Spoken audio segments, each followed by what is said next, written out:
주님의 기다림을 지치게 하지 않는 우리가 되게 하여 주옵소서. 주께서 나의 이름 부르실 때 내가 아멘으로 응답하며 주 앞에 나갈 수 있게 하시고, 그래서 주의 일을 이룰 수 있는 우리가 되게 하여 주옵소서. 주의 이름 부르실 때 내가 응답하게 하시고, 그래서 그 일을 이루는 우리가 되게 하여 주시옵소서. 오늘의 예배가, 오늘의 기도가 주께 상달되게 하시고 한날 한날이 감사와 감사가 되게 하여 주시옵소서. 감사합니다. 고마우신 예수 그리스도의 이름으로 기도드립니다. 아멘, 아멘. 오늘은 히브리서 이제 시작하는데요. 히브리서 1장 1절부터 같이 봅니다. 1절부터 10절까지. 히브리서 1장 1절에서 10절 같이 한 목소리로 읽겠습니다. 옛적의 선지자들을 통하여 여러 부분과 여러 모양으로 우리 조상들에게 말씀하신 하나님이 이 모든 날 마지막에는 아들을 통하여 우리에게 말씀하셨으니, 이 아들을 만유의 상속자로 세우시고 또 그로 말미암아 모든 세계를 지으셨느니라. 이는 하나님의 영광의 광채시요 그 본체의 형상이시라. 그의 능력의 말씀으로 만물을 붙드시고 죄를 정결하게 하는 일을 하시고 높은 곳에 계신 지극히 크신 이의 우편에 앉으셨느니라. 그가 천사보다 훨씬 뛰어남은 그들보다 더욱 아름다운 이름을 기업으로 얻으심이니, 하나님께서 어느 때에 천사 중에 누구에게 너는 내 아들이라 오늘 내가 너를 낳았다 하셨으며, 또다시 나는 그에게 아버지가 되고 그는 내게 아들이 되리라 하셨느냐. 또 그가 맏아들을 이끌어 세상에 다시 들어오게 하실 때에 하나님의 모든 천사들은 그에게 경배할지어다 하시며, 또 천사들에 관하여는 그는 그의 천사들을 바람으로 그의 사역자들을 불꽃으로 삼으시느니라 하셨을 때, 아들에 관하여는 하나님이여 주의 보좌는 영영하며 주의 나라의 규는 공평한 규이니이다.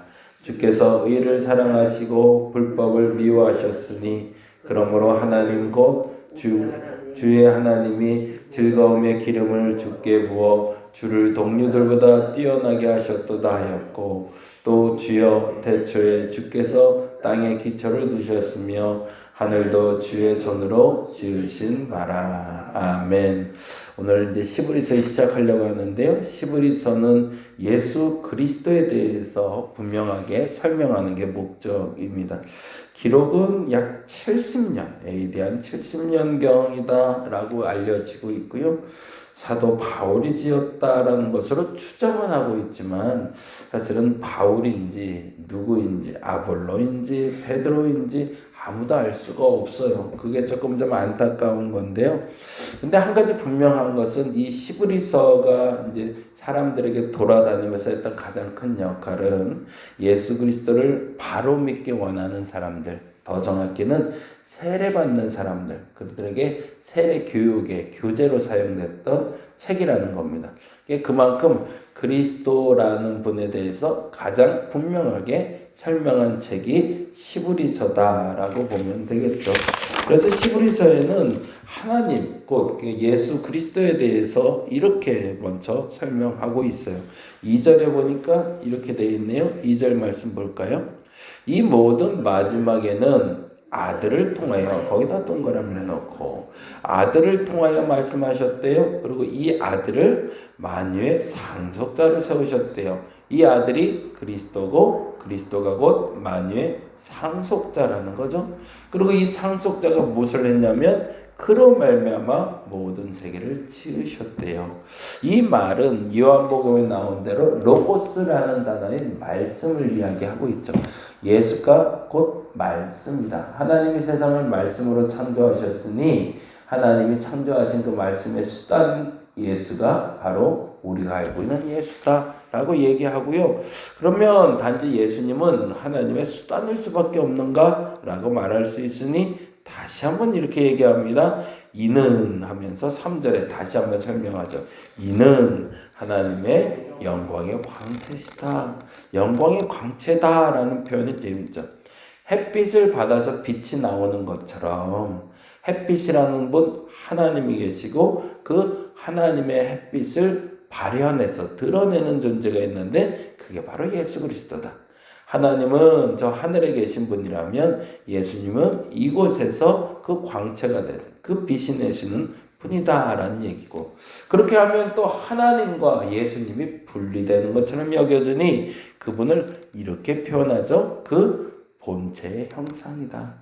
하나님과 예수님은 분리되어 있으나 분리되지 않은 분이다 라고 이야기하고 있는 거죠. 그리고 그의 능력의 말씀으로 만물을 붙드시며 뭐한대요?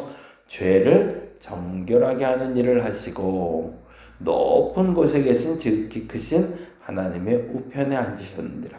그러면서 예수 그리스도가 어떤 분인지를 명료하게 설명하려고 합니다. 첫 번째는 그분은 아들이다. 만유의 상속자다.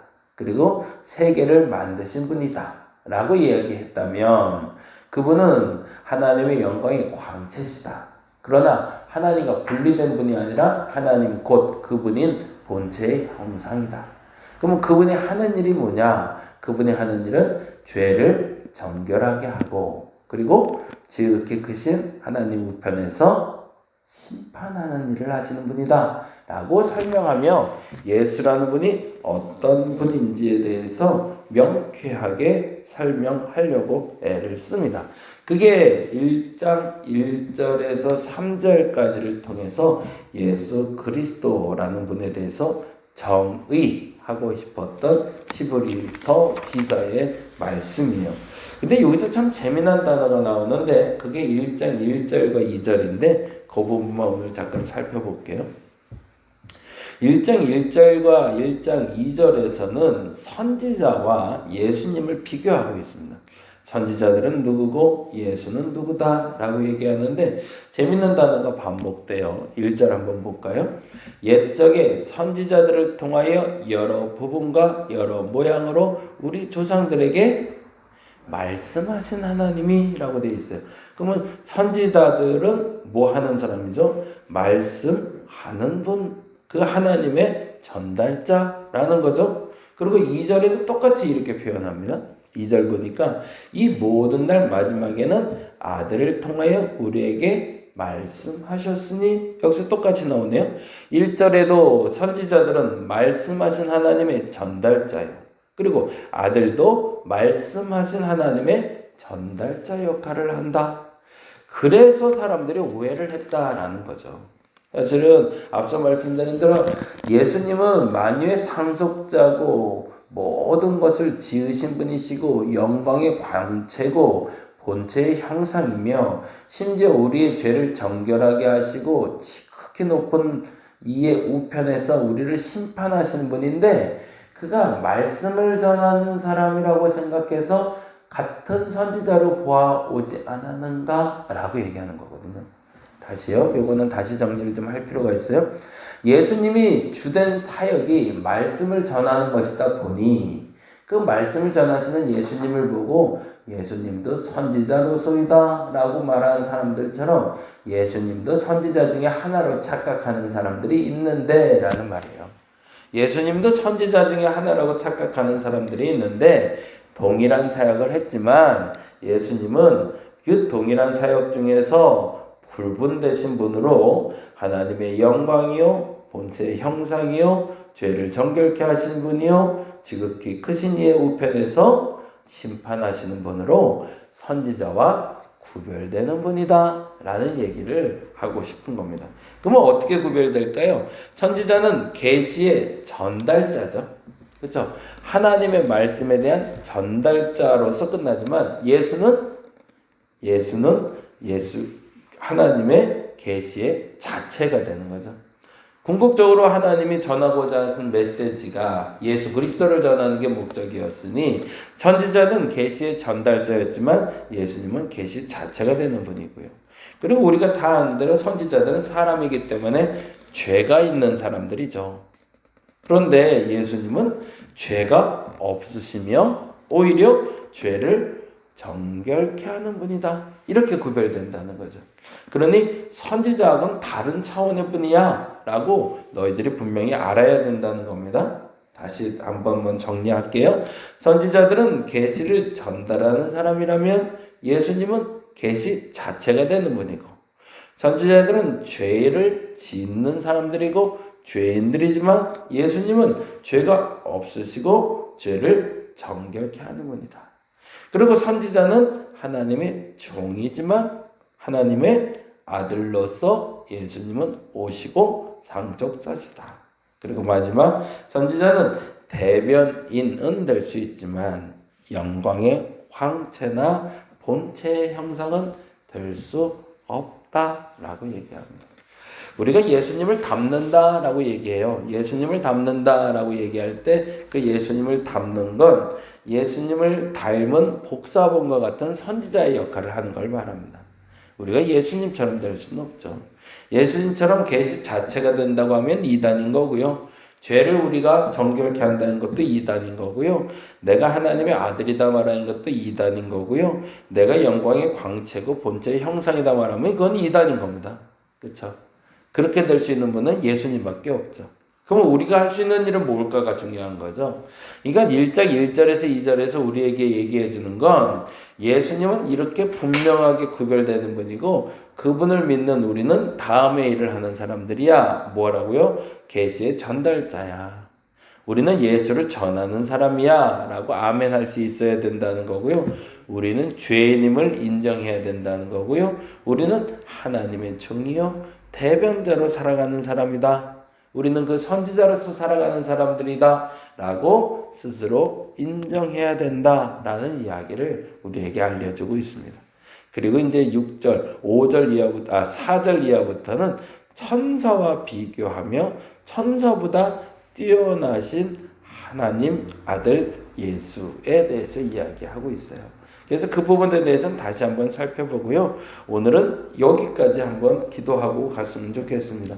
나는 하나님의 계시 전달자 역할을 잘 감당하고 있는가?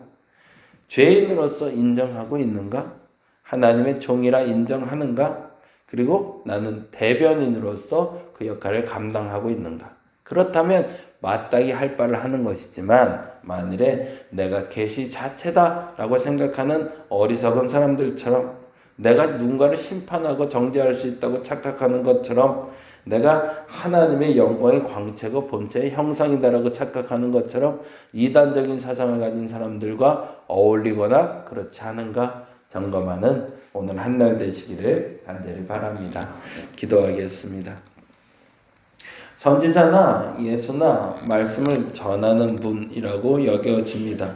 그 말 자체만 봐서는 비슷해 보이고 똑같아 보여서 마치 선지자도 예수도 같은 사람으로 착각할 수 있습니다.